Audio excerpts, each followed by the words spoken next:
6,000,001, 6,000,008. Ah! Are we on? Are we on? Are we on? Are we on? Hey! Familia! Good morning! Wake up! As my friend Scotty says in upstate New York, Lake Success, anyways. February 25th, 2021. We're still at it. I'm 𝗟𝗣 𝗦𝗧𝗢𝗏, by the way. God, I got a lot to say. I hope I don't bore anybody. If not, you can just, peruse and return at your beckon, Anyways, I want to say a couple of things before I begin the story. And I want to say a very special thanks to the people at 𝗟𝗣𝗦𝗧𝗢𝗏. I want to thank Jules Thomas, who has put this thing together. I don't know how you do it. Thank you so much. 𝗟𝗣𝗢𝗘𝗦, JZ3. Anyway, Jerry, I want to thank you again. I want to thank everybody over there. I want to thank Derek Zimmerman, our brand manager over there, for his support. And I want to thank, of course, Don Lombardi, who has taken this endeavor and taking on LP and having just a bunch of great people behind it. I want to say hello to 𝗟𝗣𝗦𝗘𝗦. 𝗟𝗣𝗩, if you guys don't know him, he's the guy behind the scenes creating magic as we speak. I'm sure I'm missing a couple of other people. Want to say hello to Scott Darnell out there. Hope you're doing well. And I think we're done with that part, okay? Anyways, I woke up this morning and was thinking about things, as you know, kind of preparing, not a speech, so a lot of it is coming off the cuff, but, I grew up at the birth of rap music, so I think if I can try to flow a little bit, it might resonate in your lives. Mostly about music, but of course there's a lot of tie-ins with my life and music. I'm gonna start with day one. I was born on a Tuesday evening in Manhattan, in the Hell's Kitchen area of New York City, on May 28th, 1968.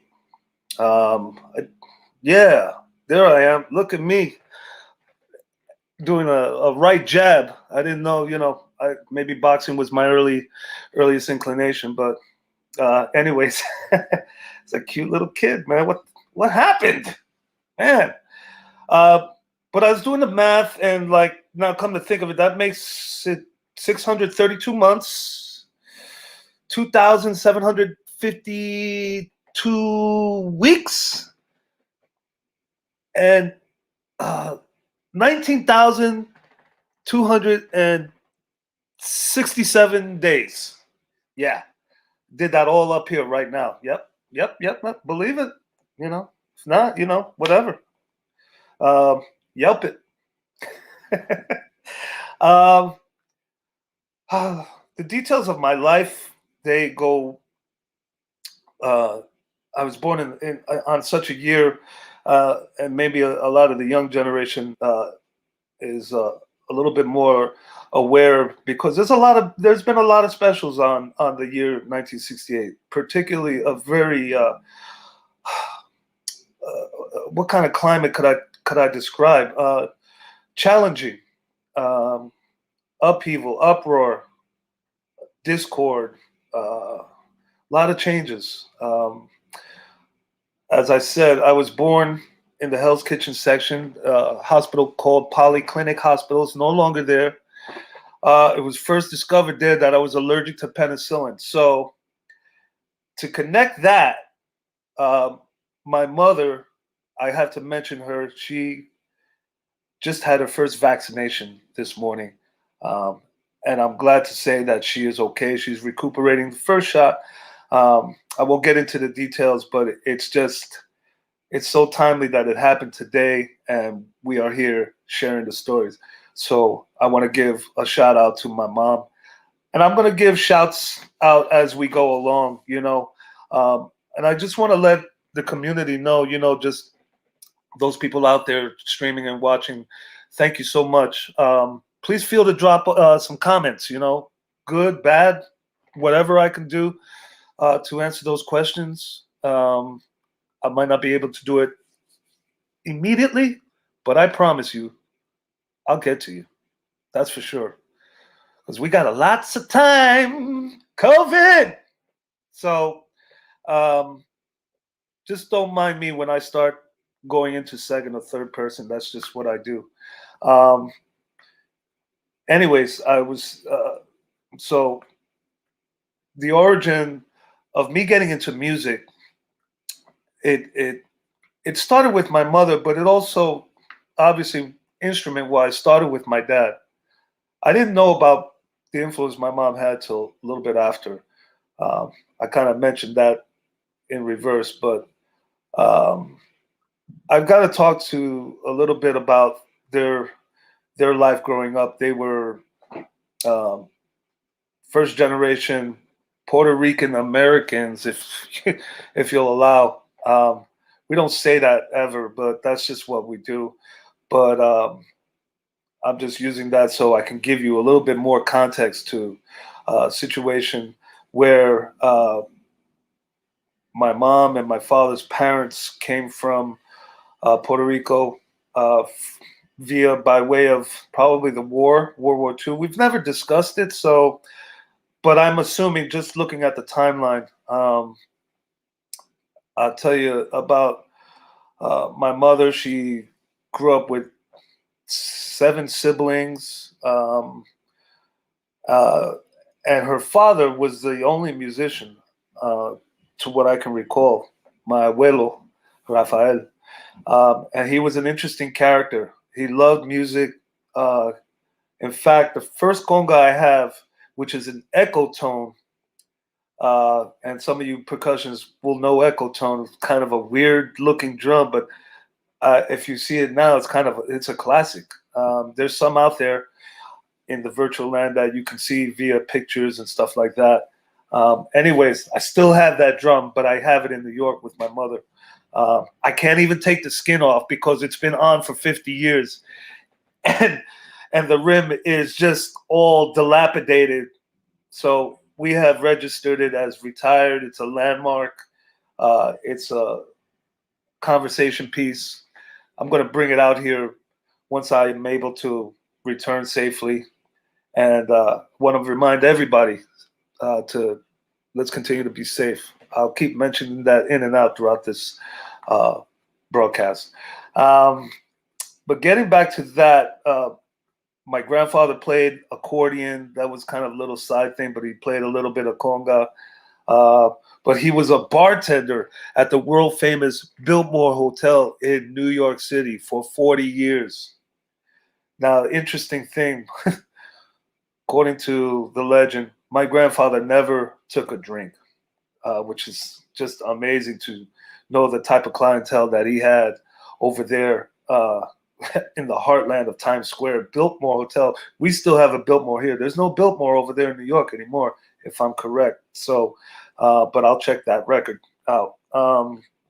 Anyways, the details are somewhat sketchy because I didn't know. My grandfather, interesting guy, was also had a side job as a loan shark for many years, and that was a thing that was just kind of private. But now you guys know, so it might bring a little understanding of some of the maniacal stuff that I might have glossed through in my family heirloom, so to speak.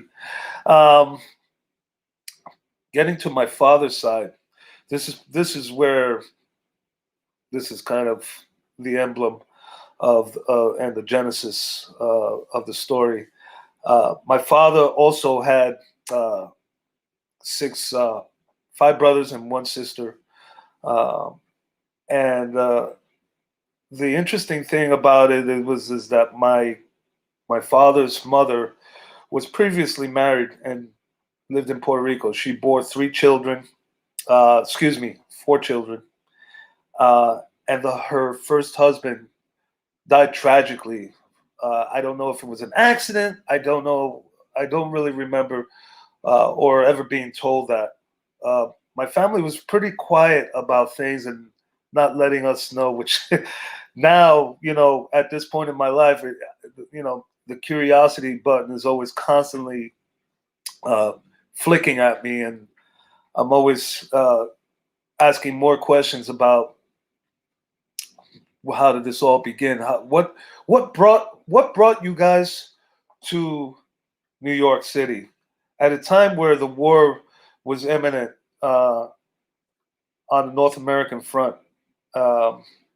So never unfortunately got those answers. But with my dad, it was a little bit more. He was able to share, and my dad was not the only percussionist.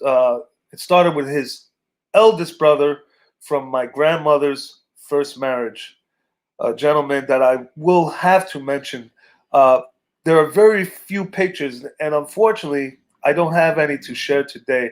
But recently, a post came up on Facebook where it showed pictures of my first uncle, the first, what would you say, the first gene in the pool to be given the talent of music, namely percussion, rhythm. His name was Santos Miranda. I have a cousin that lives in Arizona, and her father, my Uncle Vito, which I will tell you about in a minute, named his daughter after the last name, which I thought was a fitting tribute. But he was the first person to grace the stage and to show interest, as far as I know, with my family. I heard that he could do it all. He could play drums. He could play, obviously, the rhythm section. But drum set, to add another 4-star, tool to your arsenal, was no doubt unheard of. But he was born in 1928, and I can't help that the influence and the sounds of early jazz in the 1920s, the incomparable work of Sonny Greer, Chick Webb, some of these early drummers, Baby Dots. I'm sure I'm missing some others, but guys that were at the top of the hill at the very beginning of the 20th century. For me to know that my uncle was amongst these men, although in different circles, really as a kid, I didn't know, because I didn't know if I was going to get into music or anything. I was loving it, but I wasn't sure. I was a bit too young to be honest. So the direction is somewhat misleading or just not accurate. And anyways, my father would start talking to him as I started gathering a little bit of interest, and he would share a story or two. Funny enough, my father and him were, I think, 15 years apart, but they were the closest, from what I heard. It's a tie. Well, I shouldn't say it's a tie, because he was close with everybody. But I think early on, at an early age, he was influenced by his brother Santos, and that gave him the courage, the inspiration to start playing the music of the neighborhood. Mind you, there's another family in this story other than the De Leons that is going to have to be mentioned, because it is probably the most important step in the creation of Latin percussion, and that's the Mangual family, namely my cousin Jose Mangual Sr. And I'll touch on that a little bit later on, if you're still here, pretty please. Um, anyways, my dad, along with his brother, my uncle Vito, not Italian, New York all the way, all right? Him and my father were extremely tight as well. Much later on, too. They were rice and beans, as you would say. My uncle Vito is maybe the guy that took me on the academic field trip. In terms of learning about music, learning about the theory of music, learning about an instrument other than another percussive instrument, I should say, with all respect, other than just striking the drum with hands or sticks, and that was the piano. My uncle at the time was a student of music. He went into the service as well, and I believe he did some studying there. I'll have to check with my Aunt Cynthia. My Uncle Gene, and my cousin Miranda, if you're listening out there, I think they're out in Sedona, California, having a good time. Safely. All right. They're tuning in. They were excited about it. So I might throw some things in right off the cuff at you guys. But I want to say hello to them. I actually just reunited with them a few months ago, and that was the beginning of the return, put it that way. I'd love to shed some more on that, but we'll talk about that later. In regards to, again, my uncle and I had a really special relationship. I'm actually getting a little bit choked up about it because I haven't thought about it for a while. But my uncle, when he started to come over to the house a little bit more, I was about 5 or 6 years old. But at any point, every time he would come to the house, he would bring me a half a silver dollar of John Kennedy. I collected these for so many years, up until he left the world. But that was a bond. But it was like, I don't know if that was like, look, you're gonna take some lessons with me, man. Okay, I'm gonna take you under my wing. I'm gonna start on the recorder. So I messed around with that, became a virtuoso, then left it. Got on the piano, and I started taking some lessons for a couple of weeks.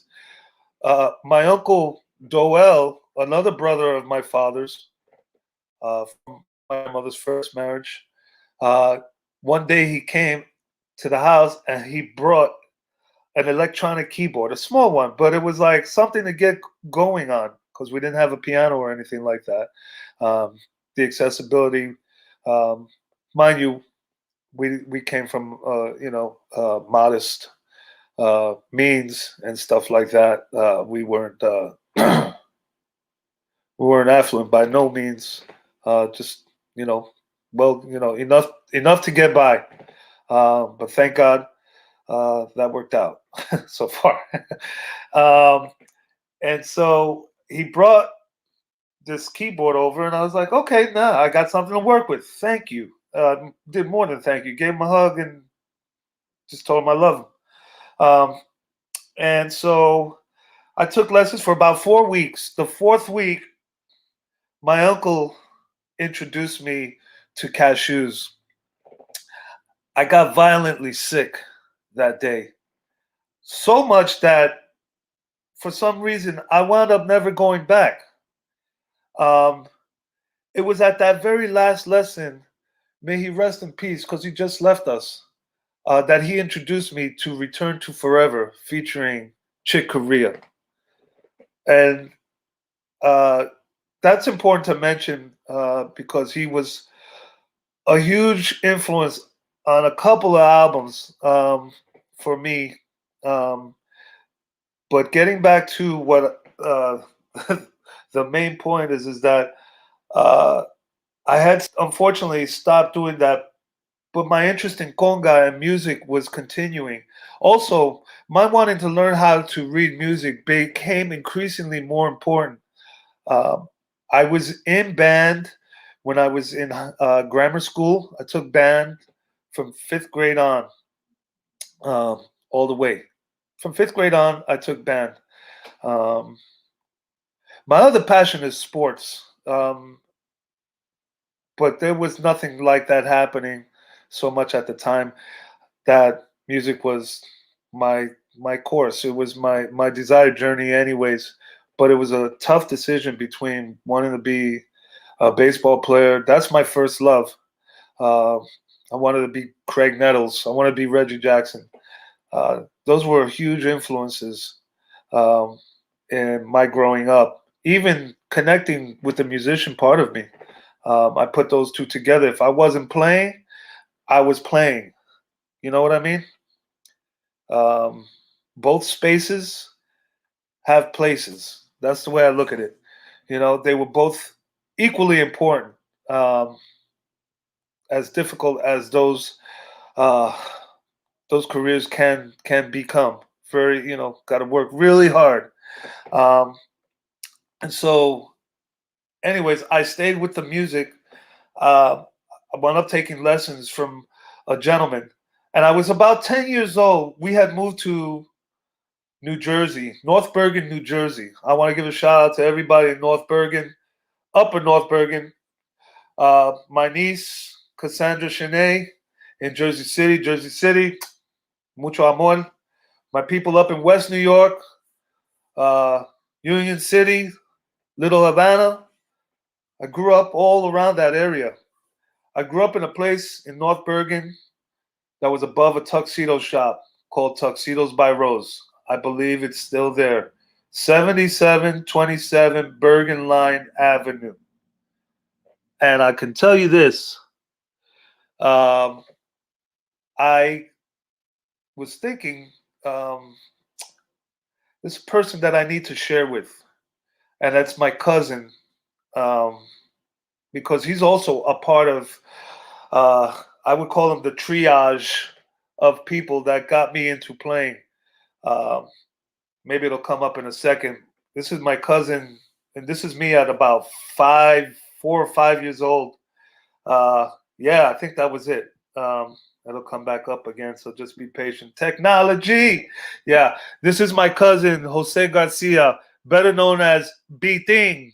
Bitin, como se dice en español, Bitin con la letra B, but it's Bitin with a V. But in Puerto Rico, we say B.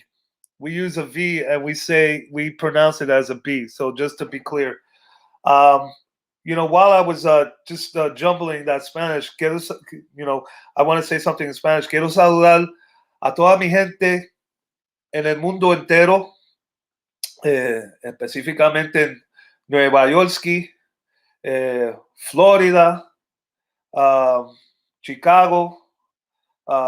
Bueno, saludo a California. Mi querido Portorro, el corillo allá. I want to say hello to all the great, great musicians on that little island over there. My family's from San Juan. They're from Bayamón. They're from Rio Piedras. They're from Cagua, Fajardo, Salina. Quiero mencionar a todas esas ciudades que yo soy parte de y que me hace mucho orgullo de ser un hijo de la Isla del Encanto. Muchas gracias. So as you can see, 2021 has been a year of goals, and one of the things is to constantly improve my Spanish. As a person that can comprehend it well, but maybe is a little challenge with trying to speak it and get everything right. Now, let me tell you something about that real quick. I know I jumped off, but I'm going to get right back into sync with my other story. That guy, Biting, was a huge influence for me. And he didn't play, but the love that he had for me and the nurturing really made it just a beautiful thing to witness and to be known that somebody loved you as much as he did. That was really, you know, and I think he lives up in Massachusetts. So I want to say hello to my cousin Biting, my cousins in Puerto Rico, Marlene Garcia. I haven't seen Marlene in 40 years. She moved to Puerto Rico very early, but she lived in New York young at a young 40 years ago, something like that. Anyways, I know I'm missing more people, but I'll mention it as I go. But I'll get to the story about my studying, my tutelage. Hey, Francis. I want to say hello to Francis De Leon up there, Oaktown. I gotta mention San Francisco before I go again. John Santos, Harold Muñiz, Jesus Diaz, Harold Muñiz. I said I'm missing somebody. Oh, I can't. Michael Spyro. Michael, all you guys. Saludo y bendición. Every time I see you guys. Javier Navarrete. Can't forget him. Saúl Sierra Bajón. Just want to say hello to those guys quickly. Muchas gracias por estar aquí. Si lo están viendo, si no, bueno, anyway, para la próxima o lo puede ver más tardecito. Vaya, hay Panamá en la casa. Giancarlo Anderson, my brother, man. Thank you for your comments, man. Yeah. Bueno, no tanto por la mañana, pero alegría y sonrisa y bueno, aquí compartiendo con el familión y man, thanks for your support. Giancarlo is one of the great percussionists over here in Southern California. I want to say hello to his family, to his mom. His mom lives in Queens. I think she might be out here though. Anyways, I'm rambling, but this is a story. Can't make it up. Getting back to the original topic, which was the studying, I took lessons. 6th grade, my first set of drum lessons with a gentleman named Dan DiStefano. Dan, if wherever you are, thank you for planting the seed and giving me the inspiration to learn and making it accessible. He was a very important person early on because, as you know, learning how to read music. For me, I got to tell you this. I looked at myself a little bit more serious. I was kind of a pretty serious kid back then. Maybe a little bit more touch sensitive. Nothing's really changed that much, but anyway, you draw your own conclusions. But the patience that he had and to walk me through things that I was not sure if I was ready for, but he indeed prepared me for the tasks that were coming ahead, and improving the reading, and that was something that I saw down the line as going to be beneficial in the long run. Sure, I already played. Sometimes when you learn to play music and you learn to play natural, the reading might take a back seat. And sometimes you're just. It's like now when at this point in my life, I'm learning new things, and sometimes, one is sucking and hacking.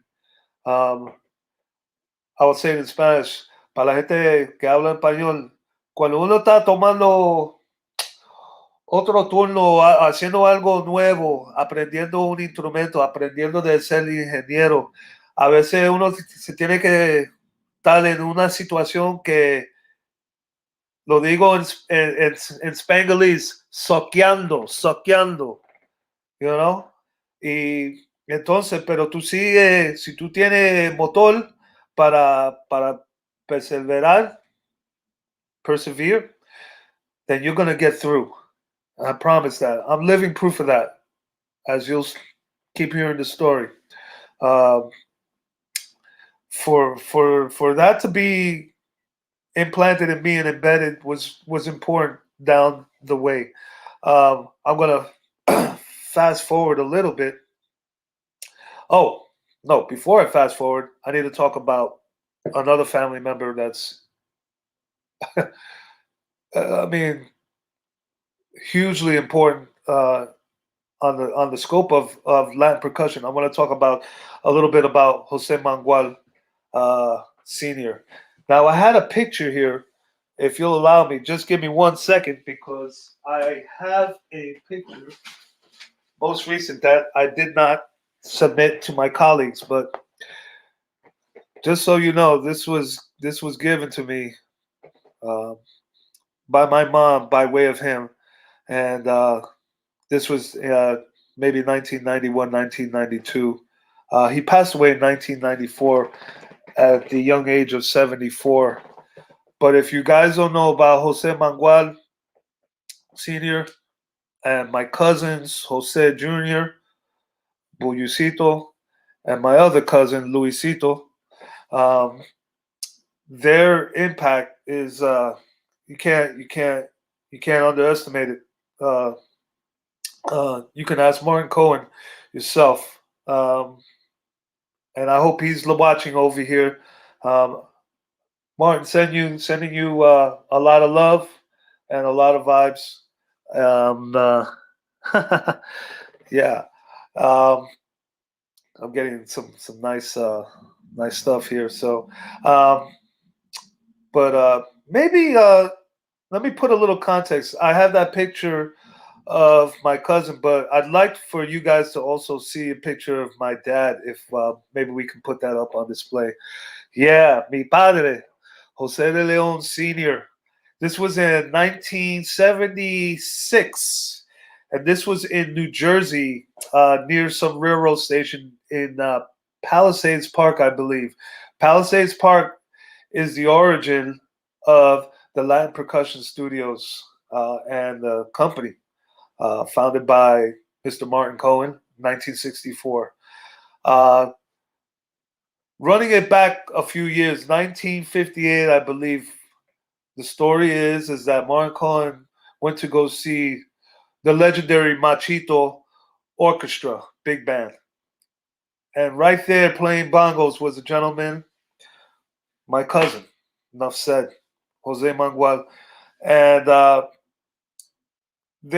my cousin garnered some fame early on, was very innovative, lived very close to Chano Pozo, by the way. They were good friends, albeit very short period of time.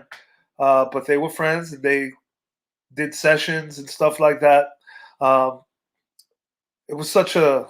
I can only imagine what it was like to that whole wave, that beginning wave of just recording and recording every day, and people just, studios just popping up. I mean, what a time period! I'm just blown away when I think about it. The energy, the excitement, especially Latin music, man. Latin music wasn't, you had a couple things, but there wasn't anything like, big band was in its heyday, and so, to get this umami music, as I call it, of these rhythms, and the migration of people from Puerto Rico moving to North America, mainly New York City, mainly Florida, mainly Chicago, mostly the East Coast. There's a calling for that music, not only by way of record, but certainly the next step was to have live performances. Well, Martin Cohen went to one of these live performances, and according to him, I'll let him tell you the story if you ever talk to him. Awestruck. Martin Cohen was studying to be an engineer and caught the bug of music by way of a few people. I'm sure it wasn't just my cousin alone, but it certainly was seeing my cousin perform, Jose Manuel, put on a dazzling display. Nothing fancy, none of this, helicopters and stuff like that. Just music, purity, essence. at a time where, you know, we needed that. We needed something to put us and cement us to the ground. And certainly New York is, you know, talk about North America being the melting pot. New York City is is at the hill. Put it that way. They're at the very top, and I'm getting emotional. So there's no earthquake going on here. I'm thinking about it. And I'm just like unraveling here, and I might ratchet up here for a second. But the thing is that that energy just. I could only imagine what he was thinking at that time. But anyway, that became the inspiration for what happened was the creation of Latin percussion, 1964. I don't know what month, I don't know what day, but certainly I know the year, and that was huge. Um, I got somebody. I'm going to back up a little bit. I want to talk about my mom and my sister. Um, I think we might have some pictures there. Maybe they can post up. Yeah. Oh my gosh. I had hair. Crazy. Man. I remember when I had that hair too. I remember when I had that shirt. I remember the Oshkosh. I remember that day like yesterday. It was like a spring day. I think it was like an April of 1977. And I think I was 8 years old, not yet reached 9. And my sister was a year younger, 15 months to be exact. Um, my my mom was such a and still is my biggest fan. Uh, she she she never pushed me to do this, and I can tell you guys, lo digo en español. Mi mamá fue y es todavía la persona que has tenido la más influencia en mi vida. No mi papá, mi mamá, para que ustedes sepan, okay? And I'll explain in English what she did for me. She never forced me to practice. I never, you know, I wasn't that kid. Early on, I started touching the drum when I was 3 years old. I loved it. I knew how to play tumbao already at 3.5 years old. You know, I didn't know Wawanko. I didn't know rumba. I didn't know. I just knew that, and I knew that because my father was playing in bands. I knew that he was, you know, he was part of a very important seminal band in the 1970s named Bobby Rodriguez y La Compañía. And some of you New Yorkers, Leo Perez up in Ojai, wherever you at, Maria, saludo. But I mentioned Leo. As I do one more rep, I'm going to find that album because I have it right here. Just hang tight 1 second. Okay. This is the first album that was my gateway. Put it that way. It's called Bobby Rodriguez y La Compañía. Lead me to that beautiful band. This album was recorded in 1974, and usually records took, for the better part, vinyl, anywhere from 8 to 12 months. This came out almost exactly a year later, 1975.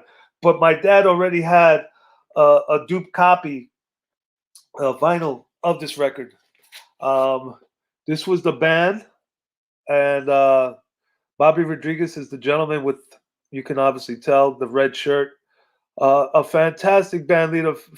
This guy was phenomenal. The sound was unique, unlike anybody else. That guy on trumpet is Joe Wallets, who lives up in the Bay Area. I want to say hello to Joe.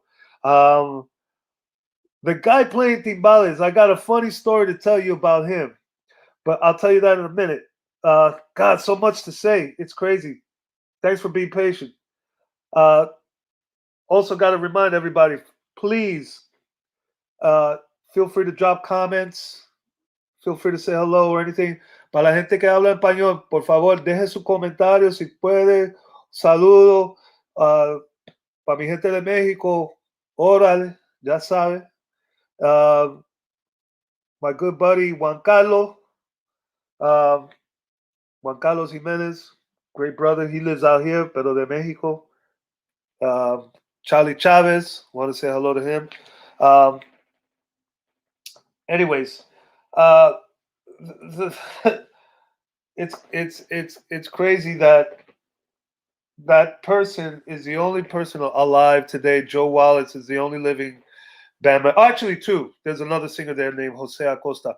But I'm going to tell you a quick story about that timbalero here. I should bring him up again. Not to badmouth him. Yeah, that guy. His name was Felix Nazario. May he rest in peace. One time, my father and my mother were having a party in our home, and my mom left her wedding ring in the restroom. We lived in a nice apartment where it had two restrooms, so my mom would leave it specifically in where she had most of her things, and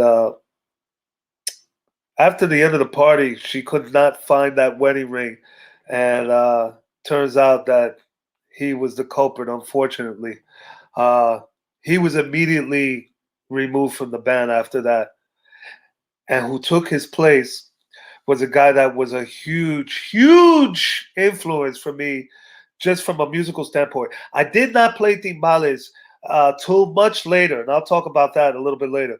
But I did not play timbales. I did not play bongo. I played only conga as a kid. That was it. Charlie Salinas. I don't know if he's around or not, but if he is, Charlie Salinas was a guy that I was in awe.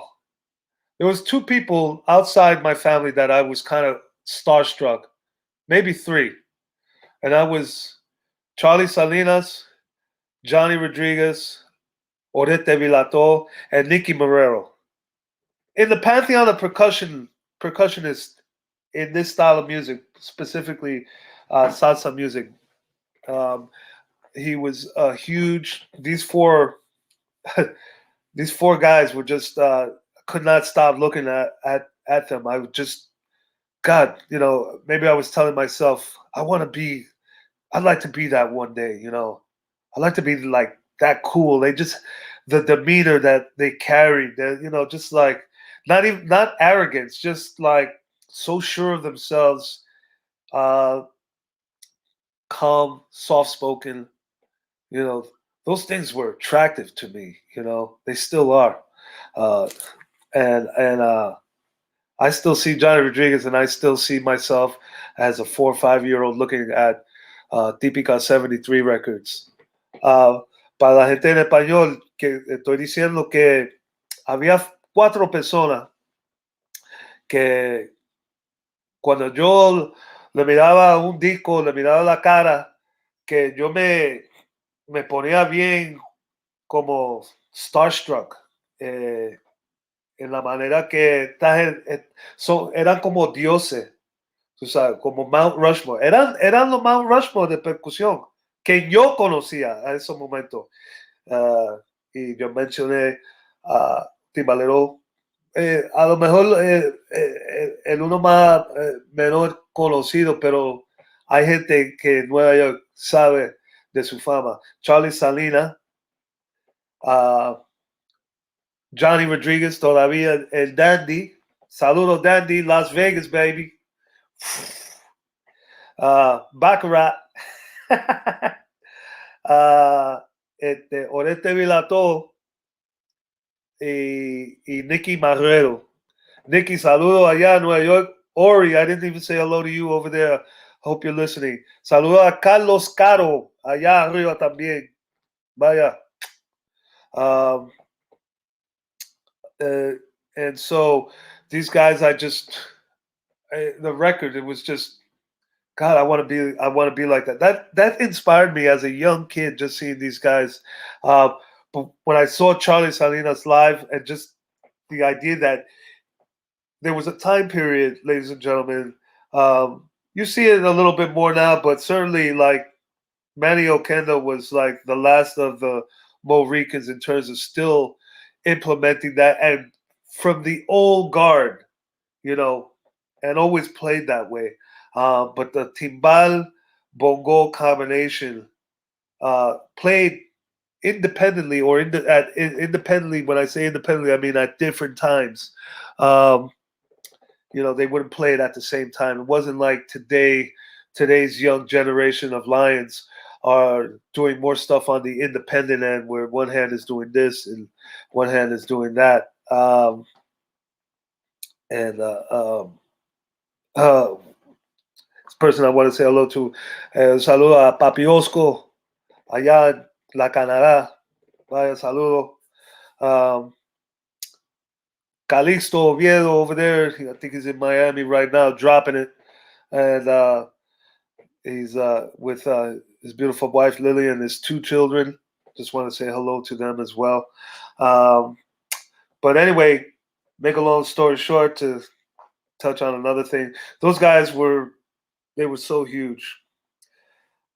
Gonna fast forward to the time where I was 15 and 16, and now getting a little bit more serious about music. And I was about 17, like I guess 17. I think there's a picture of me, like this was like my last year in high school. Yeah, just to let you know, like I kind of, I was all right, was, enough to watch, to look at for about 2 minutes, or no, 2 seconds. But those were good times, man. I remember that year like yesterday, because here's where things started to really shift. During that year, or prior to the summer of my last year, somebody said, Jules said, 𝗟𝗣𝗦𝗘𝗬. Wow, man, what happened? What happened? Anyways, my friend always does a little thing, air horn. Shout out to Ron Blake, wherever you are.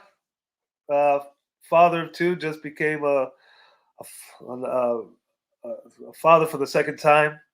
Beautiful daughter, Emery. Welcome to the world. Signal Hill represent. That's right. Speaking of Signal Hill, saludo a Tiki Pasilla, a guy that I had when I first came into town in Los Angeles. Many great years, and learned a lot with him. Thank you. My compadre, Victor Baez, the Johnny Crespo, Freddie Crespo's out there in Arizona, Johnny in LA, huge. Victor Baez gave me my first gig, but I'll tell you about that later. So getting back to more of the studies portion of this, I started to get serious about 16 years old, going on 17. And a friend of mine, his name is Frank Pinto. I hope he's still around. Frank, thank you for the blessing, man. I had a friend that I befriended, and he took me on. And every Friday, we would work on snare drum etudes. There was a book by an author named Charlie Wilcoxon. Everybody knows that book. And it was just unusual patterns, unusual rudiments, stuff that was borrowed from here, French rudiments. Now you have an assortment of new rudiments that's just off the charts, man. People are doing things. Oh, the marching world is just insane with what they're doing. I mean, it's another thing altogether. It's so beautiful. And anyways, during that period, he was getting me into other instruments. He said, "Hey, man, you should take up the xylophone. You should take up a mallet instrument." Because he had come back that summer, and he started. All of a sudden, I see him like playing, this a Bach piece. And I was like, "You're learning that too?" And I was like, and I started to get the bug a little bit, and it wasn't like there was no jealousy, because he was the one that was bringing me in. I mean, I was going to his house every Friday. I was starting to learn drum set also at the same time. I had been studying already, but we got so much into the music of Emerson, Lake and Palmer, and Carl Palmer. He was a big Carl Palmer fan. I had just gotten into like Neil Peart, so that was like kind of new for me. In terms of this progressive rock phase of my uh, young teenage years. But it was those two guys specifically.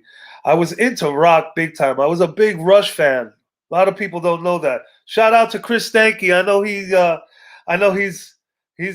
was like that with Neil. Well, I saw my first Rush concert December 2nd, 1982, at Madison Square Garden, and it was the Signals tour. So check that out. Put that in your Dropbox. Chris Stankies at Sabian. I love you so much, man. Thank you. Thank you for all you've done. And continue to flame, man. Regardless, man. Keep riding. Ride or die. You know what I mean?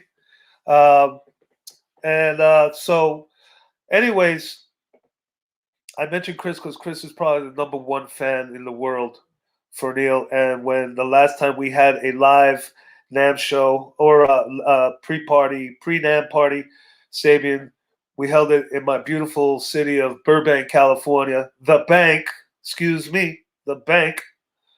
And we had it over by the Burbank headquarters, Sabian. And Neil had just recently passed, so this is almost 2 years ago, somewhat. And it was deep, and it was awesome to just share how he felt. I felt that way too about Neil, more than Carl, believe it or not, because I just thought all this percussion, and this is where it starts. My mind starts thinking like, wow, this guy has glockenspiel, he has 𝗟𝗣𝗢𝗘. I didn't know what 𝗟𝗣𝗢𝗘 was, but I was like, all right, that sounds good. Put that on the record. You just see Neil Peart, they paid so much attention to detail. They write, everything what they played, and I loved that. This is when you could read vinyl. You can't do that with CD liner notes. I mean, you don't even do that now because they don't exist practically. Sorry, but vinyl. I mean, you can read that clear. You see each artist had like, it was like a grab bag of instruments. I mean, you just name it, man. It was Christmas, man. But like Neil, it was like, it was a paragraph. It was just so much to say that, and then to be like the novelist behind it. It was it was deep. Anyways, that led to my going to Manhattan School of Music.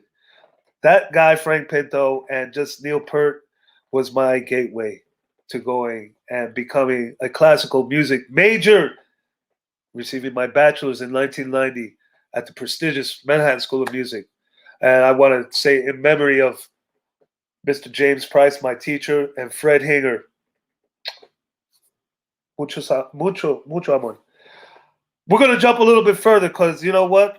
I might tell a story next time again down the line. So just hang tight. All right. Thank you for being with us. Again, feel free to drop your comments over here. We got a lot of stuff to still talk about. So I'm going to continue to chop it up. Augie Romantico. No, you're the greatest, man. Augie's unbelievable musician. Just as good as a friend. I don't know which one is better. I keep weighing it. But just one of the most kindest people. Johnny Blas, one of my first guys I worked out here. Johnny, I think Johnny's in Chicago. Johnny, hello. Good to see you, man. Vaya el Tata. Miguelo Valdés. Abrosongo también, papi. Ya tú sabes. Sigue con la inspiración, okay? Miguelo Valdés is a guy in New York, one of the top. That's, and I mean, New York is boatloaded with tops, but this guy is just go on his Facebook, man. He's sharing a bunch of stuff. Humble, charismatic, knows what to do, got his own style, and that's all you can ask. And just a sweet, sweet, sweet person. Gracias, Miguel. Beso. I got to talk about LA. My first job here. I actually was here. I moved in 1992 on a whim. I had just come off doing I was getting into Broadway, trying to get into that scene, but I was doing an off-Broadway tour of Ain't Misbehaving for about a year and a half. But I have to tell you, there was a love interest that lived out here for a long time. Her name was Michelle Robert. I don't know. I haven't seen her in so many years, but I hope she's listening. Michelle, love you. Thank you for everything. Anyways, did that, and I came to LA. I've been wanting to be in LA for many years for a lot of different reasons.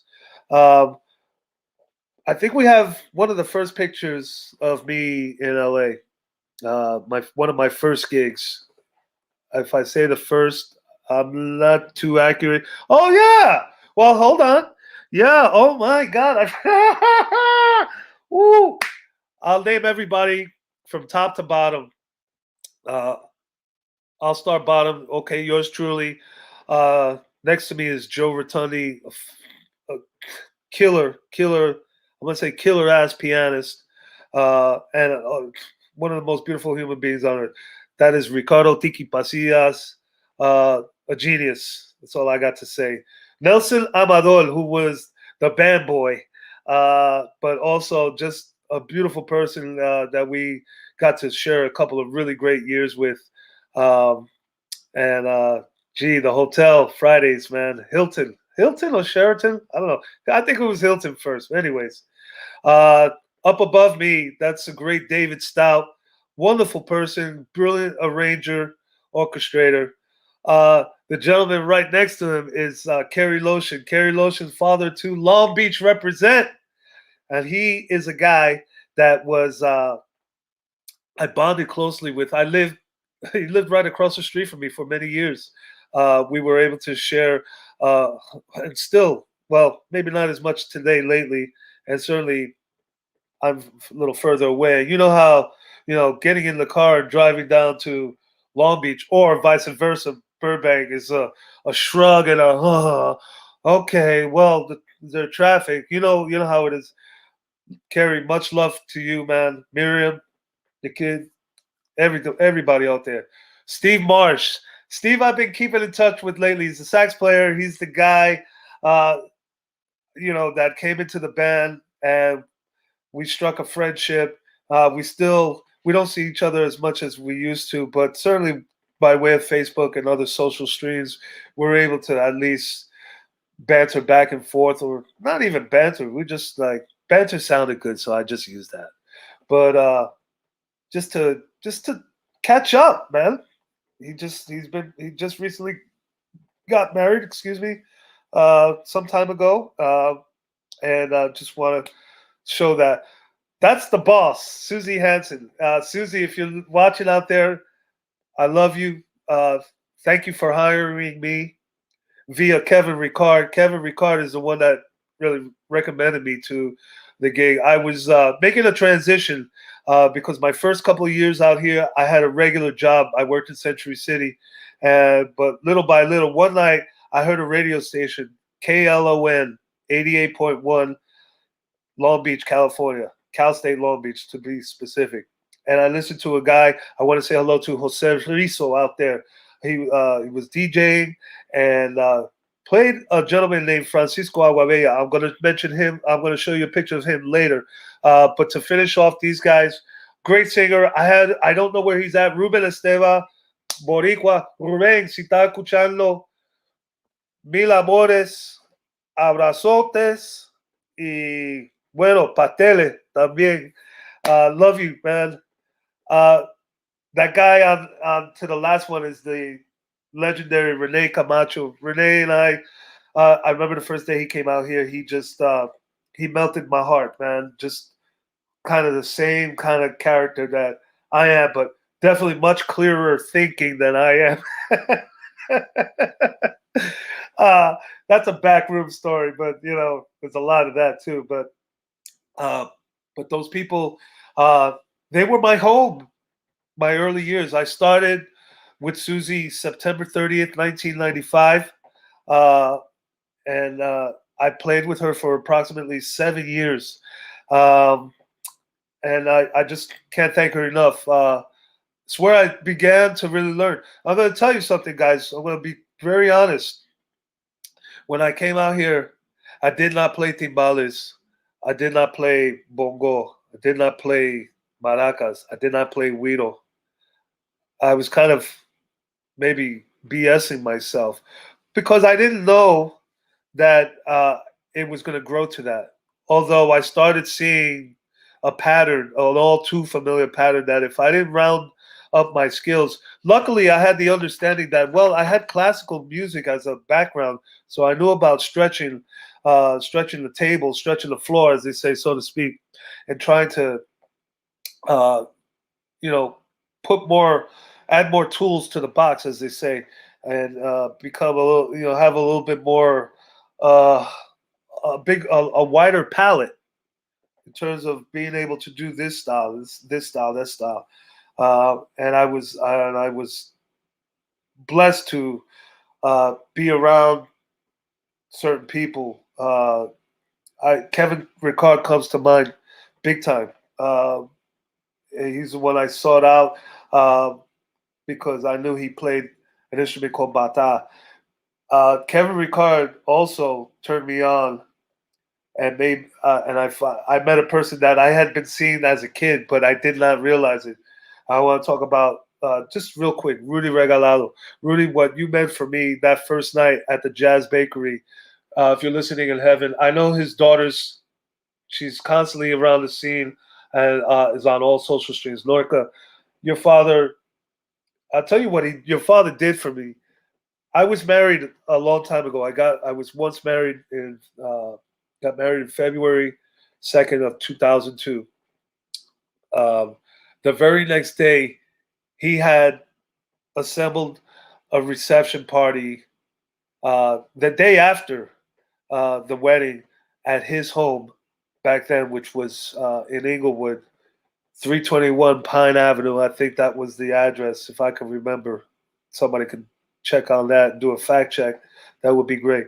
But Rudy opened up his home at the then time. His wife Gloria and Rudy opened their home to my family and friends, and that was it. That was it. After that, Rudy was family for me, and often I felt like he did. He kind of treated me that way. Um, uh, I'm just looking it up because I could get so caught up in these stories, folks. This is stories. This is like a Obama book. This is 748 pages. Estoy explicando a la gente que los cuentos, este segmento de cuentos LP, es una cosa que la verdad es que uno se brinca con un cuento y uno se tiene que volver atrás para acabar el cuento. Y entonces, como yo estoy, como por eso tengo esta ola aquí para calmarme y para dar la memoria a acordarme que tengo que, oye, quédate, stay in step. Tienes que enfocarte, okay? So, anyways, so this gig with Susie Hansen led to, well, actually, I had the association, but it got even on a bigger plateau with the next picture, and you gotta see this. Okay, I'm gonna tell you about this. This was Francisco Aguabella and Tito Puente. I'm gonna tell everybody. Most percussion aficionados know about Tito Puente, the record Top Percussion, RCA. And so, perfect. I'm just getting some info. So Francisco Aguabella was invited by Tito Puente to perform, to open up for his band at the now defunct House of Blues in 1996. It was also another person that was playing along with Francisco 𝗟𝗣 that I had to mention, and that is, he's not here. He's down in San Diego. His name is 𝗟𝗣 Hernandez. I would be remiss if I did not mention 𝗟𝗣 Hernandez. 𝗟𝗣, donde te encuentra, salud y amor. But that was my first night meeting Tito Puente, and I was just like, oh my God. And I was just, you could imagine, I was just ice, man. I was just like a glacier. I just, icicle, not glacier. What am I saying? I was frozen, but with excitement to meet this guy. And that was one of 3 opportunities I got to share the stage with him, and that was really cool. Well, let's bounce to some pictures, shall we? I think we got something coming up. Like I said, folks, stories are in and out, not in any particular order. Ramon Banda.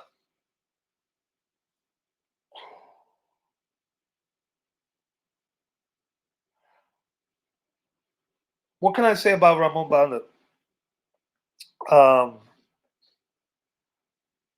Ramon Banda was a person that gave me license to finally. I guess sometimes what I'm trying to say is that I'm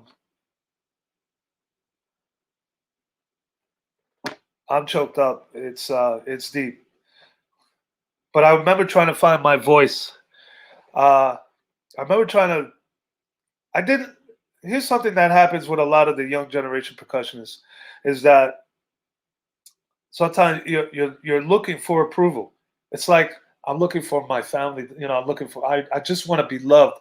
I just want to be accepted. But you don't do the things that are not they're not all check boxed. We're hard on ourselves, man. There's a high high standard, especially with the old guard. I mean the old school, and I get it, and I totally get it. Ramon Banda said to me like this in my ear. He said, "F everybody and do your thing." I repeat, F everybody and do your thing. Create. That's what music is. If I didn't have that guy say that to me, I don't know if it would have pushed me, because it certainly did. And I remember from that day on, that's a picture that is taken at UCLA, a great day in Los Angeles, which is kind of the redux of A Great Day in Harlem, which was in 1958, that all iconic shot of the then who's who in jazz. And so it was an honor to share that day with him. I don't know if I would be there if it was for that day, because from that little conversation that he lent to me, there's another person also there. I'll show you him, and he's just coming down too. Terrence Blanchard. Terrence Blanchard. I cannot say enough of him. He's been a person that I've been listening to. I'm gonna touch on Terrence in a minute, but let me finish with Ramon Banda. Ramon, along with his brother Tony Banda, they had a group called the Banda Brothers, and they had me in that band, and they pushed me to no limits. It's still the template for how I operate today, because if it wasn't them, I wouldn't be walking the way I walk and have the swagger that I have, allegedly, if it wasn't for them. And when I say the swagger, let's not confuse it, okay? It's humble. But you know what? It's important to feel good about yourself. And that guy made me feel so damn good about what I was doing that it continued my direction. Another person that happened to be there at that day was somebody that I grew up with. If you could just like reel up that picture, that would be great. You know him. I don't need to say his name because it's right there. But I've been listening to him since I was. There was a tune called Bet You Wouldn't Hurt Me with Patty Austin and Razzmatazz. My mom bought it one day as we were going to White Castle. White Castle's a small play is a landmark hamburger stand with these what they call sliders today, but they're just hamburgers over there. Like when you go to Brazil and they say you got Brazilian nuts. No, nuts. They call them nuts over there. These are hamburgers, and oh my God, that was my life. But anyway, had to throw him because I never thought I would ever meet a guy like that, and he's just like busting all over the place and just so cool and like the walk, man. I'm in love with people that know how to walk. That's just the deal, man. It just tells me a lot about you. Gets a lot out of the way. Do we have another? I don't want to lose you guys because we might have to ship out soon, but I want to make sure we get everything in. Maybe there's another picture up there. Oh, yes. I want to bring and this is again another 𝗟𝗩 thank you, gracias, mi hermano, of pushing my name to a gentleman. You'll see a picture later of musical director John Beasley. It led to my association with, if you can draw that picture, that is from Orange, New Jersey, Dana Owens, aka Queen Latifah. Queen Latifah, I love you. Thank you for the time that we spent. Thank you for bringing your family on, namely your mother and your father. I know your mother's up in the sky, but your father, Lance, man, Lance was such a beautiful person. I remember the way he treated my mother. That was a tour in 2007. Although that picture might have been a little bit later, but that was like my first big tour, man. Like something where I was like direct deposit. Does anybody know what direct deposit is?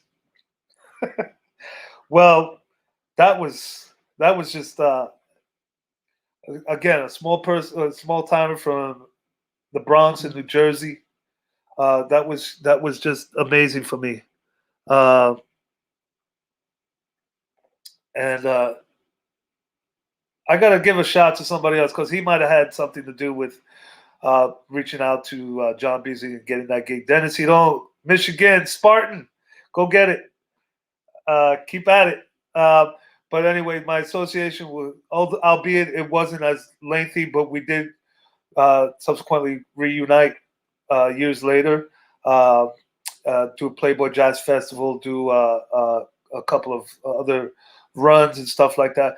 But the nicest lady in the world, lady could sing.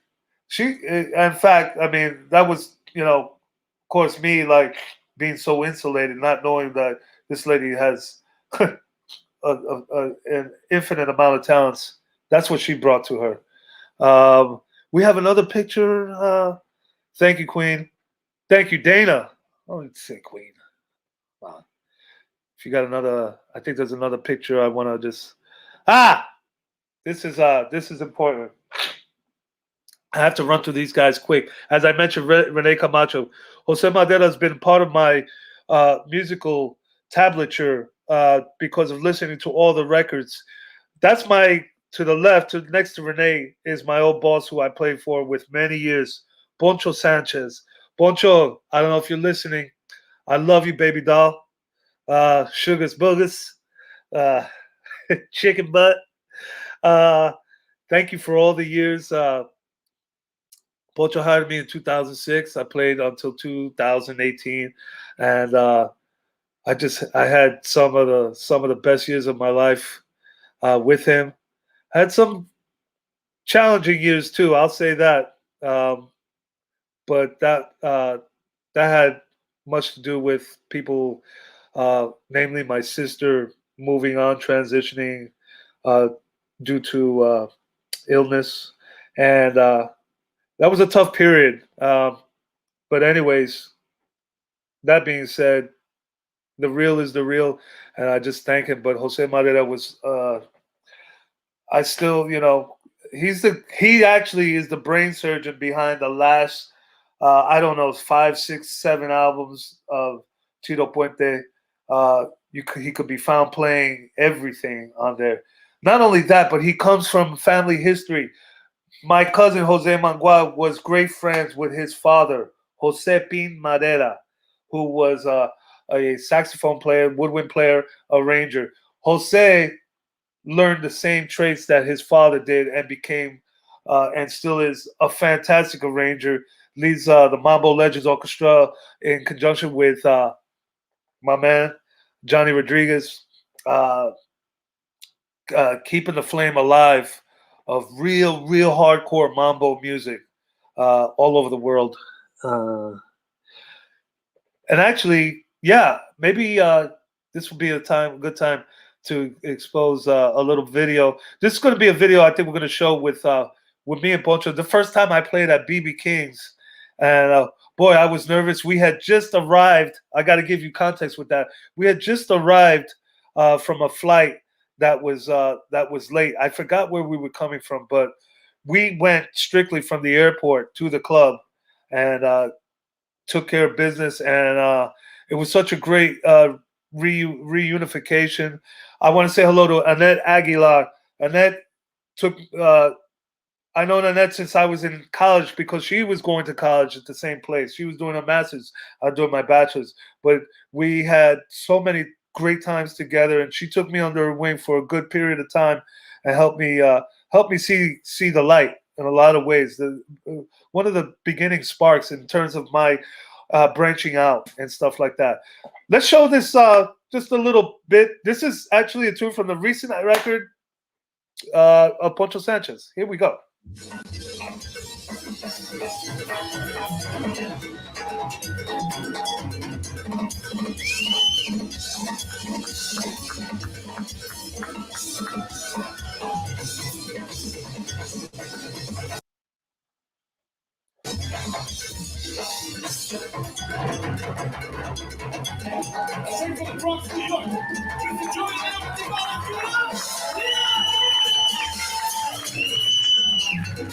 Yeah, about it.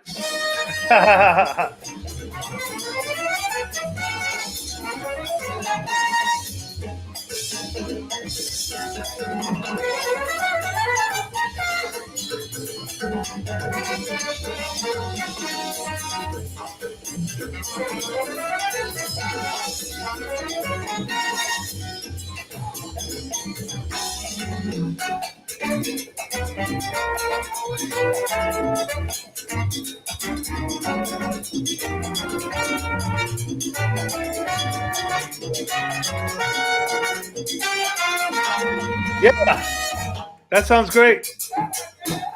Let's yeah, beautiful. Wow, that's I haven't seen that in a long time. Thank you for posting that up, Jules. That's awesome. I think there's one video more I'd like to show you guys, and this was I got to tell you a little story, and then I think I'm gonna I think 𝗟𝗣𝗢𝗘𝗦 is gonna come and ask me some questions and stuff like that. We'll talk quickly about the drum. There's been so much to say. Gosh, forgive me. Thanks for holding up there. But this was a performance. It's a little short ditty, but it's in Australia, a city called Mount Gambier, and I was out there with artists I perform with today. Currently, the Goodwin Big Fat Band, and I'm going to tell you a story. It's this was a month before my sister passing, and there's a little ditty at the end, and this was a song that was a favorite as a kid. Check it out. Hit it if you can. It should come up. I hope it does. Yay.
Woo! That solo gets me all the time. I was little did I know that I was a Carpenters fan. I just knew that song. I knew it was Karen Carpenter. Uh, Years later, but as a kid, my sister was getting ready to leave the world. I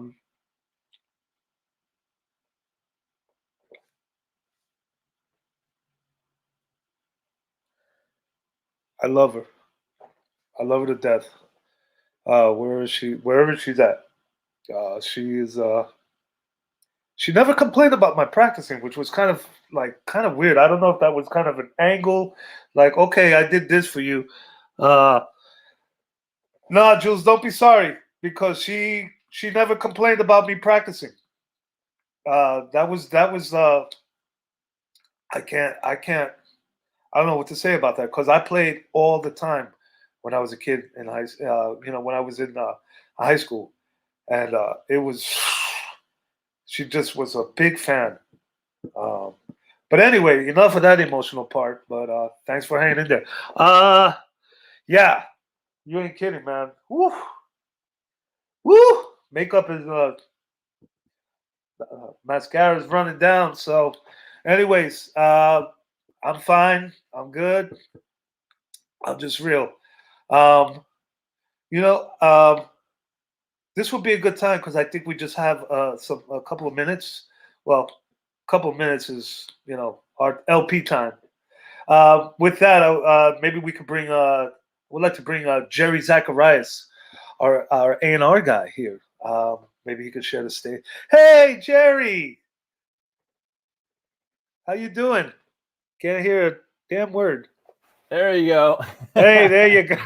Your turn. It's always me. I'm always, hey, I can't hear you. You're on mute. Can you hear me now?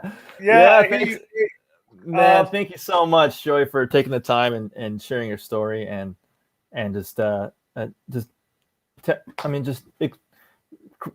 telling us everything, like exposing about everything, the loss, the the achievements, the goals, the highs and the lows. That's what life's all about. So I appreciate that very much. Oh man, it means a lot. Pleasure, family is definitely important, brother. And that's well, when you haven't, when especially, I've been here in the beautiful city of Los Angeles almost 30 years. I love this place to death. It's not a matter of where would I rather be. I have the opportunity to live in two of the greatest cities in the world. Yeah. What do I have to be upset about? I've seen it. I've seen all of it. Right. I've seen high society, I've seen low society, I've seen middle. It's just it's a blessing to get to this point and to tell it. Yeah, and growing up in Hell's Kitchen and having mentors like family members like that, that's important. That makes you, who you are as a musician and doing what you do and having your own signature sound as well too. So it's incredible that to have that and to have such mentors like your uncle and your father. That's beautiful. It's wonderful, man. Thank you. Yeah, and I mean I can't emphasize it enough. It's only because there's not enough time, but we could, like I said, this could be a thing on. This would be like an audio book. I mean, it's just I don't realize how much I have to say until I get into it and I start peeling off things, and it's just like, and I think a lot of people feel that way. It's just you don't get it. You don't really. This is one of the things that's a great opportunity. As a person that was very challenged as a kid, I was a special ed kid, believe it or not, till I was 12 years old. Till I was about 11, 12 years old. I'm one of the first cases that it was ADD, not even ADHD. I was an ADD kid. I would take these tests, and just to see that I was able to mangle that and get rid of that and wrestle with it and to tell a story. Because I tell you what, Jerry, if I was a kid or even as a teenager, I could not formulate what I do like the way I do today. And even today, it's like there's so many things I'm like, oh yeah, I gotta go here, I gotta go here, I gotta go. Let me go 2 flights up here, and then okay, let me go take the escalator, come back down. You know what I mean? Anyways, right.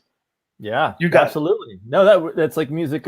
Music chose you. In other words, Yeah. I mean, the instrument chose chose you. I mean, it's your path that it brought you on.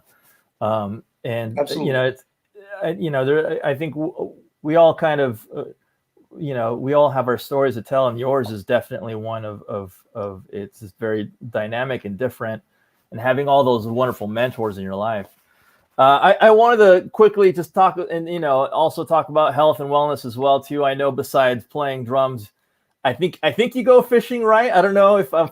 You know what? Well, it was good. I go fishing, but I only unfortunately that was a big highlight reel day because I hadn't gone in many years. But but I mean but just so that my interest, I've been running. I've been I do those cardio things. I'm a big proponent of it.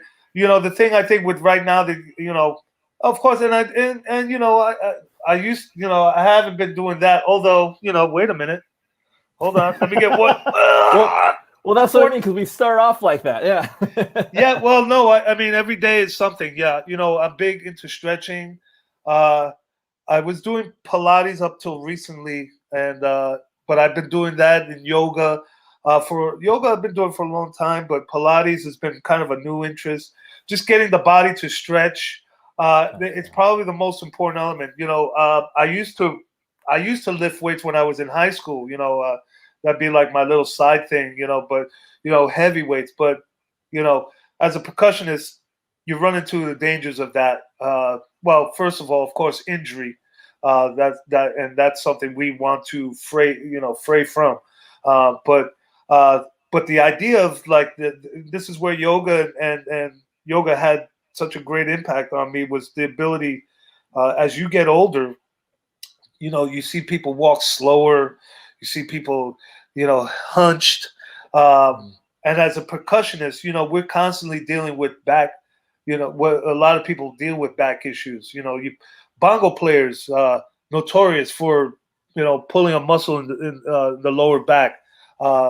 I've always been like kind of this guy that like, put a stick behind it with some nails on it. And, like if you, if you hit that, then, or, if you do, if you exceed, then you're going to have to get it together, my brother, you know what I mean? And so that's been always as a kid. And that has to do with my love for sports. Am I a Yankee fan? Am I a Dodger fan? I'm both. I mean, that's my love affair, the rivalry, and that's one of the things. But I think with this year, we've had to kind of be very procreative and very proactive in terms of, well, what do we want to do if we, maybe I can't do this, but I can certainly go out there and run. I can certainly get a bike and get going. And I can just keep that as a part of my daily regimen, as well as stretching here. I do a lot of stretching, man, more stretching than I ever have in my life. And I'm 52 years old, but I'm not letting up, man. Look at this. Look at these pythons.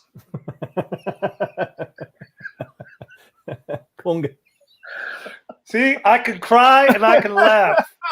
So the bar is even. I'm saying, keep it bipartisan. Yeah, that's right. Catch. Well, very cool, man. Well, we have Jules is telling me that we have a few pictures too we could share. We have 𝗟𝗣 𝗦𝗧𝗢𝗥, Arturo Sandoval, Kevin Eubanks, and one with Raul and Joey. Yeah. I don't know which one's coming out for. Okay, well, there we go. This is a gig, and this is my first meeting Terrence Blanchard. It was a gig actually with Poncho Sanchez, but he was a featured guest on one of the albums. I forgot, it came out some years ago. Forgot the name of the album. It has to do with Dizzy Gillespie. tribute to Dizzy Gillespie. And so I grew up with this guy at the same time. My bug for jazz. I was listening to, Herbie Hancock, VSOP, Miles Davis. But this particular slew of musicians, Wayne Shorter, Ron Carter, and then this new wave, Wynton Marsalis and Jeff Tain Watts, and Kenny Kirkland. May rest in peace, the great Kenny Kirkland. But those people, there was another group of guys, and this was Terrence Blanchard and Donald Harrison. I was just, man, I got so much out of seeing them. I saw them live. I was a kid.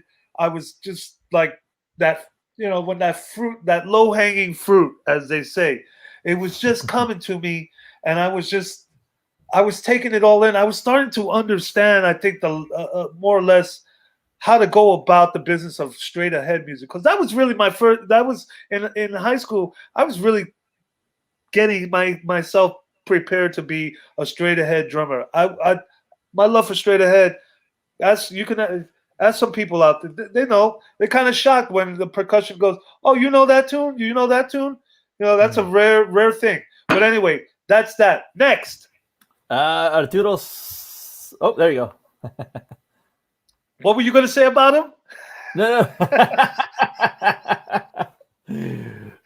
Oh, okay. All right. Good diversion. Good diversion. No, I'm just kidding, man. Kind of. Wrong photo. Yeah. No, but that's fine. But Gilberto Santa Rosa is para la gente en Puerto Rico. Saludo a Jimmy Morales, Sammy Garcia, Richie Bastal, Cookie Santos, the legendary Roberto Roena. I'm missing so many people. Ramon Sanchez, musical director emeritus. Chago Martinez. I'm the young generation. Manolito Rodriguez. Perignon, P. Perignon. Pocholo, I think he's in New York, but a bad player. Miguel Torres, El Pollo, Gran Combo. These are leading to this. I call him Tito Rodriguez 2.0 because in fact, he lives in the home that Tito had built. Tito Rodriguez was married to a Japanese woman, and they had their home constructed much like a nice, well-to-do home in Japan. I believe Gilberto lives there. But that was my first time meeting him, and he did a tour there in the United States here, 4 cities, and that was I couldn't believe that I was meeting him. This is a guy I listened to in my development for good dance music, top notch. He is one of the greatest singers of any generation, of all generations. Smooth, charismatic, like a rapper, man. But en español, pero un sonero cantante. He's a percussionist too, so that even lends itself to like, oh man, this guy, he knows what he's hearing. He knows what he's talking about. Yep. Next. He knows both. Yep. The great Arturo Sandoval. This was at the Playboy. Not Playboy. Hollywood Bowl. This was the summer concerts, and this was, I believe, 2012. And I think I had just recently recorded on Arturo Sandoval's Grammy Award-winning record, "To Diz with Love," something like that, released on Concord Picante.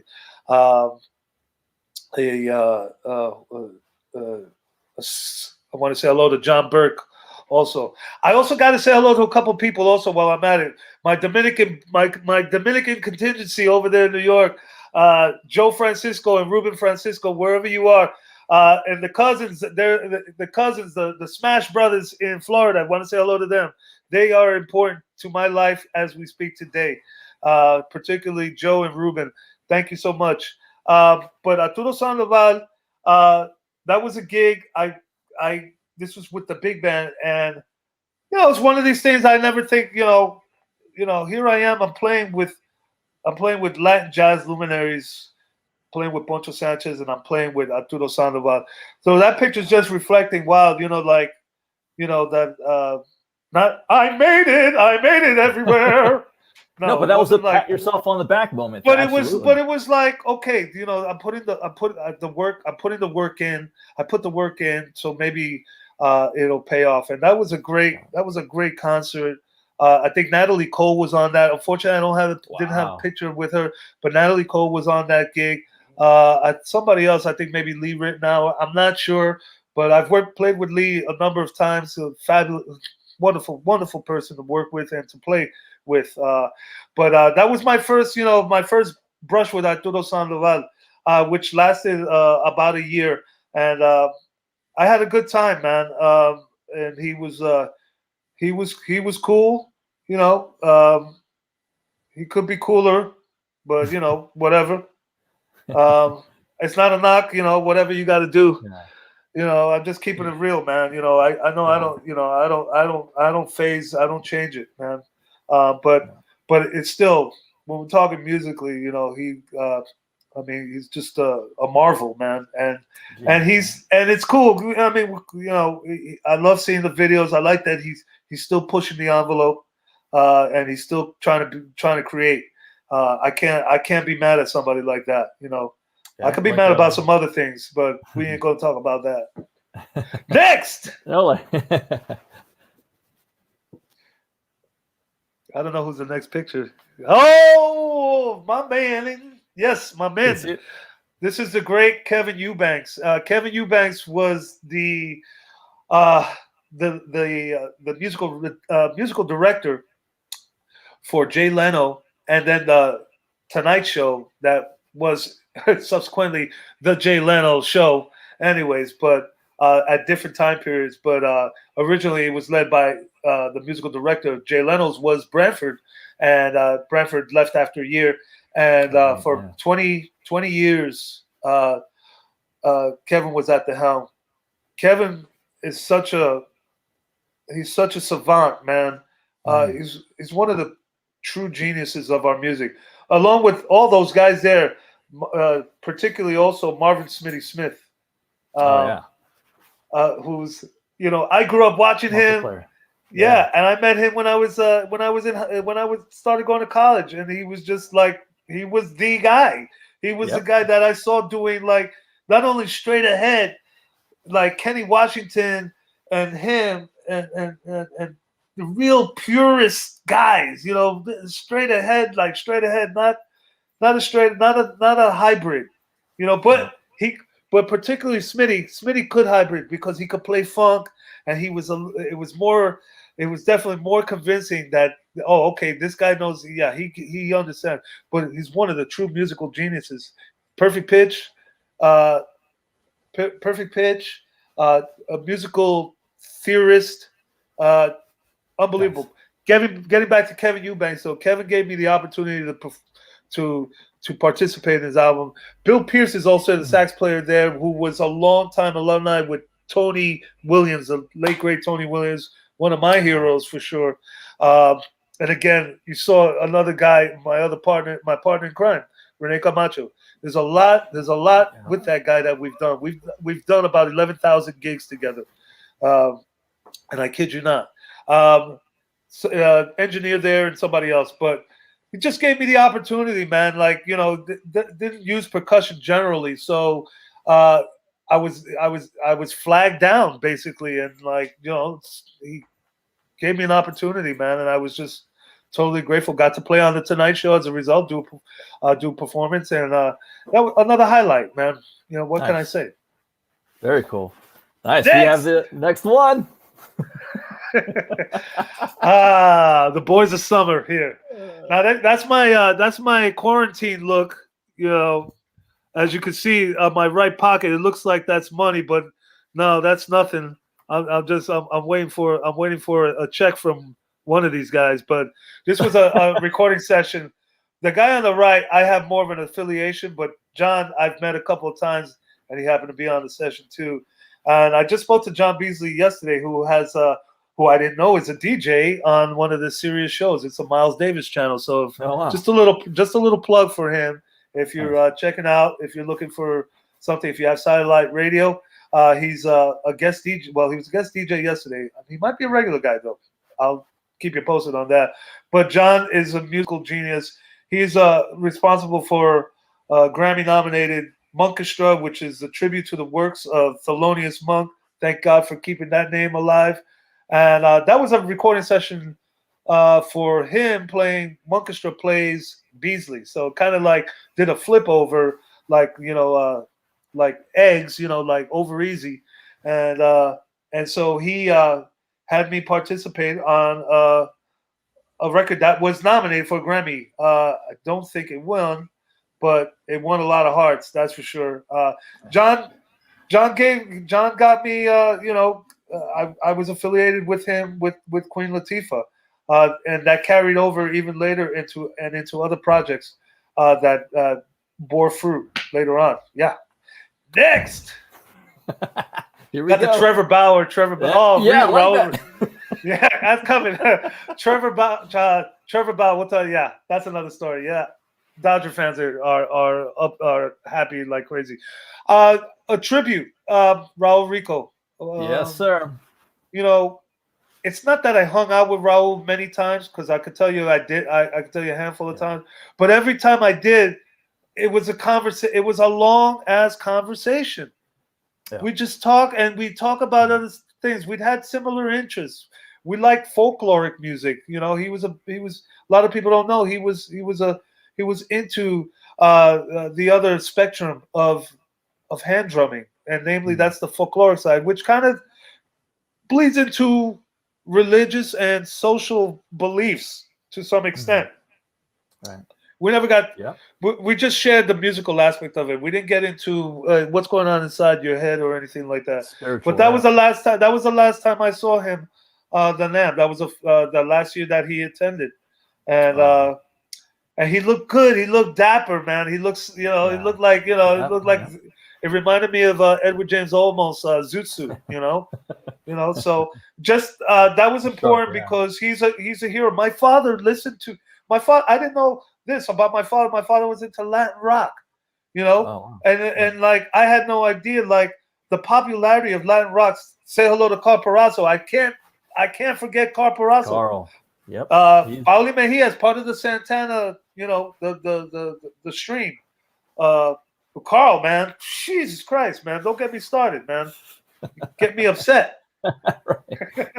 Catch.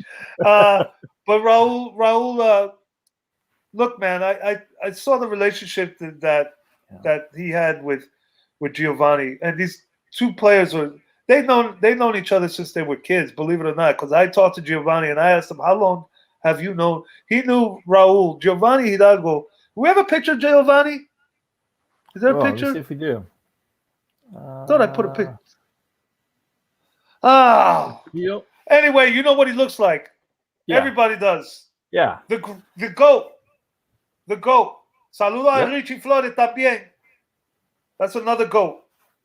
Giovanni told me he knew Raul. He first met Raul. Sheila E. The E family, Escovedos. Can't forget them. Sorry. 1974, he met Raul Rico. Giovanni was 9 years old because he used to come out to California with his father. And I couldn't believe that. I said, oh, so this relationship just didn't strike up via NAMM. No, it's pre-NAMM, A lot of history. And I was just like, oh my God, no wonder they're stuck at the hip when they get together, man. It's just like the kinship that they had, like two brothers, man. I just want to, I want to give a lot of love to Giovanni Hidalgo. Giovanni, Maestro. I said the GOAT, but just like, wow. That's wow. Wow. That says it all right there. En español dice wow with a G. G-W-A-O-W. G-W-O-W. Or A, depending where you're from. What dialect? Next. Oh my God! Yeah, this is my first brush with fame here. Look at these Titans, man. Wow. I haven't talked too much about Alex Acuna. What his, I'll be real. I'll have to syntax it real quick. But his influence on Heavy Weather changed. It was a minefield. Walking into a minefield with that record. It led me to my love for Jaco Pastorius. Oh, I'm a like, if I could play the bass better, I'm practicing, but I'm hacking right now, but I'm working on it. But Alex is unbelievable. Can you show that picture again? Can she show that picture again? Oh, that was okay. Yeah, that's perfect. That's the last picture. Perfect segue. So that's me on the left. That's Orestes ภิľaťov, Alex Acuna. Another hero of mine that I haven't talked, unfortunately, 𝗟𝗣𝗢𝗘𝗦. I want to say hello to his daughter Diana, his wife Flor, and just everybody, that family. A gentleman that I can't say enough about, and I give him thanks. And Kevin's got some things going on, some great things. Kevin Ricard, Kevin, thank you for everything. Thank you for sharing some history with your family. His family has long history here in Los Angeles, and it was interesting. That's unfortunately his mom of 99 years passed. But the history that his mom had and shared with him was just like, it's enormous, because I love history of Los Angeles like that. It's so special, man. It's so interesting. And the guy on the right, that was my partner in crime for a very long time, Ricardo Tiki Pasillas, who played with everybody, most notably with Mark Anthony. For many years. He's actually the percussionist now with Arturo Sandoval, and he's doing great things, and he's just a beast on everything. He is, man. A guy everybody knows up here that they go, yeah, that boy can play. And he's a really talented singer too, which I didn't know. I mean, it's like he actually inspired me to, like, because I remember we would drive, we carpooled all the time. To going to gigs and stuff and like that. And I remember, my singing. I had not great pitch. What am I saying? I had good pitch, but I didn't have like melisma. I didn't have no. It was just kind of like street, and I mean pedestrian, like But he kind of pushed me in his own way, because if you know him, he's got a special way of doing that. But it was special with me because I knew where it was coming from. But people could take it the wrong way. But I know where he was coming from, because I know his family, and I know a lot. Put it that way. But just a huge thanks to him. I want to say hello to Michito Sanchez over there in Czechoslovakia, or Prague, Czech Republic, notably. Yeah. And Mitch, thank you for all the things you've done. Thank you, Vita. I appreciate that. I was going to say, I thank you, gracias. I was trying to be fake news here, but I couldn't do it. I don't know how to say thank you in Czech, but Jerry, that's your homework. Got a lot of work to do. Joey, go ahead. Go ahead. I want to mention a couple of people out there, just important people. Bernie Dressel, Walter Rodriguez, Ray Brinker, Joey Heredia. We didn't get time to do that, but Joey, big time kiss, man. I'm sure I'm missing some other people, but Luisito Conte. I got Luis Conte, who I got to know early on. Thank you for the opportunity. We're both left-handed, so we always laughed about that. But Louis, what can you say about him? I mean, he's done it all. He's certainly a person I definitely, when I was seeking out when I first came out here. Back to you. Joey, where can we find you? And I know you're working on a new website, and so please share it with us so people could follow you and start seeing I've what been working on this website latest and for. greatest. I've been working on this website recently, and I thought I'd have it constructed by last week, but we had a couple of gaffes. So this coming Tuesday, like all records used to drop, it's going to drop on a Tuesday. The launch site will be. You can catch me on my website, 𝗟𝗣𝗢𝗘𝗦music.com, and also various social streams. Joey De Leon Jr. As you can see there, Facebook, IG, Twitter, and you can just go over there and tell me how you're doing, man. I'd love to get. I need more follows, man. I need more people to talk to. I would love to share from all around the world, and maybe you guys can teach me something too, as we do on this planet. This is what we do. Esto es lo que hacemos. Y la gente también quiero mencionar que si quieren buquéame por mi sitio, que ya este martes que viene. I don't know what date is that. Is that March 1st? Or that the 29th? Let's see. Hurry up. Good question.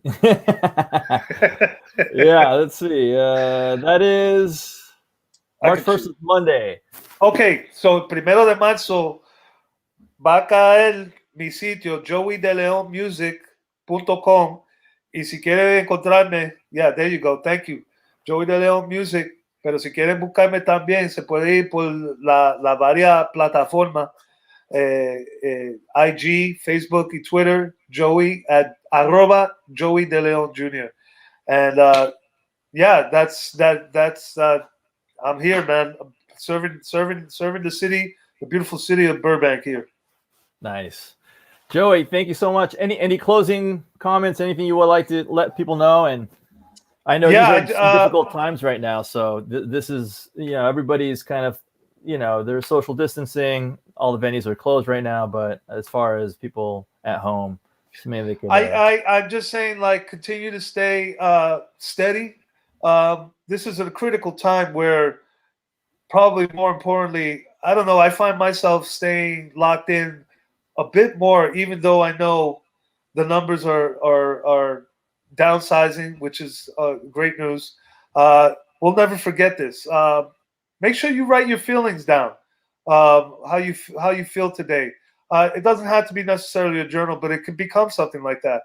For me, that simply was talking talking throughout 2020. I decided to put it down on paper.